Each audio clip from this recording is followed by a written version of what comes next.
Satellites et planètes. Deuxième partie. Application des lois de Newton. Rappel. Loi de gravitation universelle. Deux corps de masse ma et mb exercent l'un sur l'autre une force attractive directement proportionnelle au produit de leur masse et inversement proportionnelle au carré de la distance entre leurs centres. Son expression est donnée par l'expression suivante. FA sur B est égal à moins FB sur A, qui est égal à moins G MA MB sur R carré fois UAB. UAB, c'est le vecteur unitaire orienté de A vers B. G, c'est la constante de gravitation universelle. Étude du mouvement circulaire d'une planète autour du Soleil. On étudie le mouvement d'une planète de centre P de masse MP au mouvement circulaire autour du Soleil de masse ms et de centre S dont le référentiel héliocentrique qui est considéré comme galiléen. La seule force qui s'exerce sur la planète est la force d'attraction universelle exercée par le Soleil. Si on applique la deuxième loi de Newton, on aura la somme des forces est égale à MAP, qui est égale à Fs sur P. Son expression d'après la loi de gravitation universelle, c'est moins G MPMS sur R carré fois USP. Or, USP est égal à moins N, d'où, si on remplace, on aura l'accélération AP est égale à GMS sur R carré N, qui est égal à AN fois le vecteur unitaire N.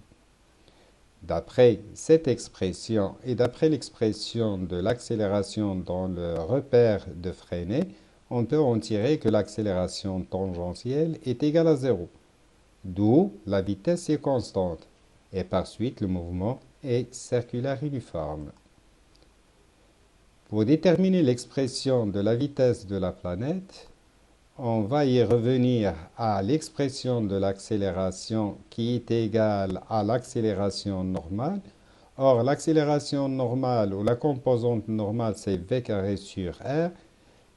On peut en tirer à partir de cette expression que v carré sur r est égal à gms sur r carré et par suite v est égal à racine carrée de gms sur r. D'après cette expression, on peut déterminer, on peut voir que V, il varie avec la distance entre la planète et le Soleil. La vitesse de la planète dépend du rayon de la trajectoire. Pour déterminer la période, on sait que la période d'un mouvement circulaire uniforme est exprimée sous la forme de 2πr sur V, et par suite v est égal à racine carrée de gms divisé par r. En remplaçant v par son expression, on obtient la valeur ou l'expression de t qui est égale à 2π racine de r cube sur gms. En élevant au carré, on obtient la troisième loi de Kepler. Étude du mouvement d'un satellite autour de la Terre. Le système à étudier, c'est le satellite qui gravite autour de la Terre. Donc, on va étudier le mouvement du satellite dans le repère géocentrique TIJK. Les forces exercées ou les forces appliquées, la Terre de masse mt exerce une force d'attraction Ft sur S sur le satellite de masse θm. Donc l'expression de la force d'attraction universelle. UTS, c'est le vecteur unitaire dirigé de la Terre vers le satellite. R, c'est la distance séparant le centre de la Terre et le satellite. On peut l'exprimer en fonction du rayon de la Terre et l'altitude. R est égal à RT plus H.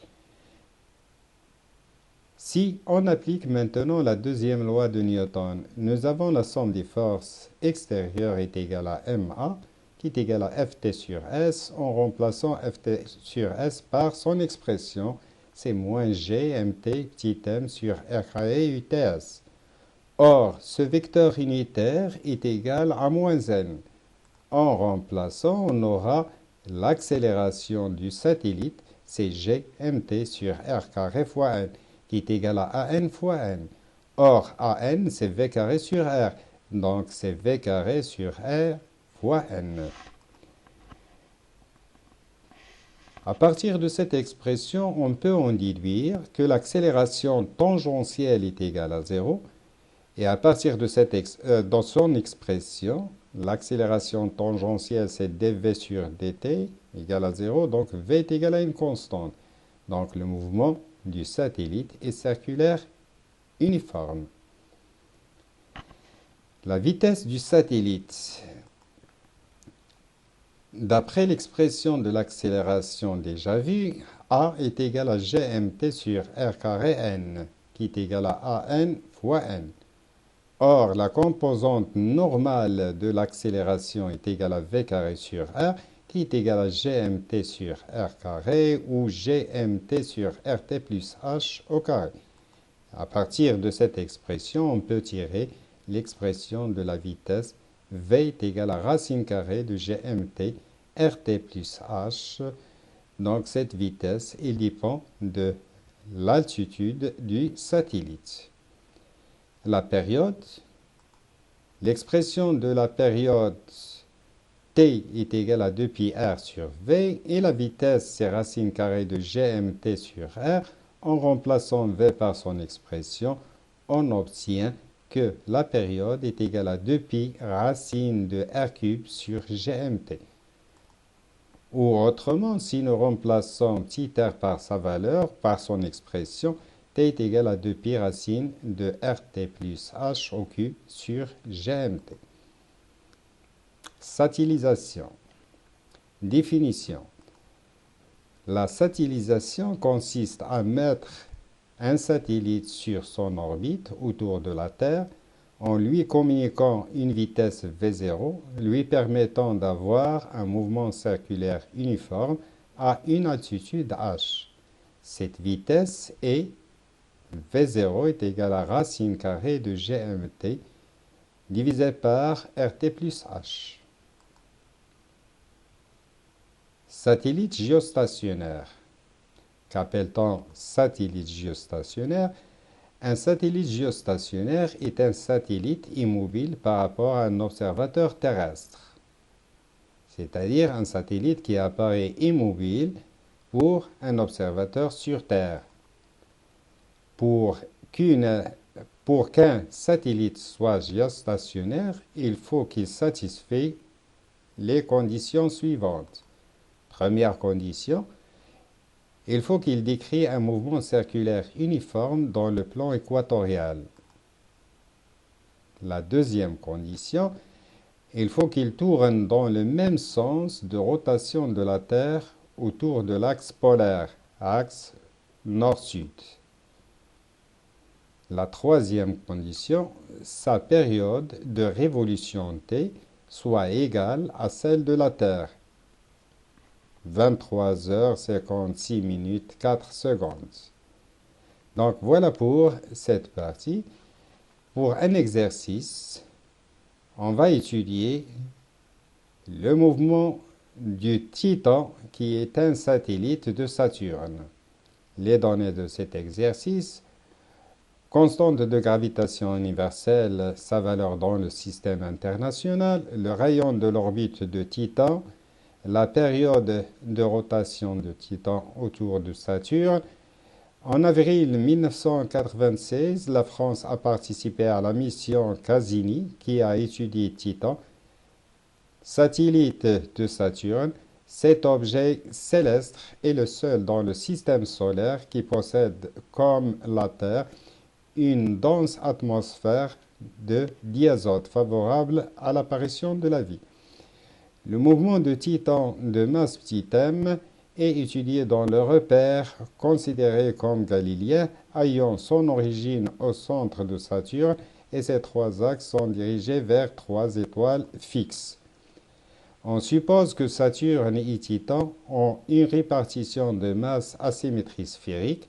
Titan se déplace sur une orbite circulaire à la distance θ du centre de Saturne. L'équation demandée, faire le schéma de l'orbite de Titan et représenter la force qui s'exerce sur Titan. Montrer que le mouvement de Titan est uniforme, puis établir l'expression littérale de la vitesse et de la période de révolution en fonction de ces données G, θ, ms, avec ms étant la masse de Saturne. Puis calculer la masse ms de Saturne. S'il vous plaît, dans ce cas-là, essayez d'arrêter la vidéo et pensez un peu à cet exercice. Pour la réponse, donc voilà par exemple la trajectoire avec la force qui s'exerce sur Titan. Pour la deuxième question, on applique la deuxième loi de Newton et on aura l'accélération tangentielle est égale à 0, donc la vitesse est constante, donc le mouvement est circulaire uniforme. La vitesse, à partir de l'expression de l'accélération normale, on obtient l'expression de la vitesse de Titan. Et par suite, on en déduit la période, l'expression de la période de Titan. Puis ensuite, à partir de la période de Titan, on peut en tirer l'expression de la masse de Saturne et on fait l'application numérique. On trouvera la masse de Saturne, c'est 6,34 10 puissance 26 kg. Voilà donc pour cette partie. Merci. À la prochaine.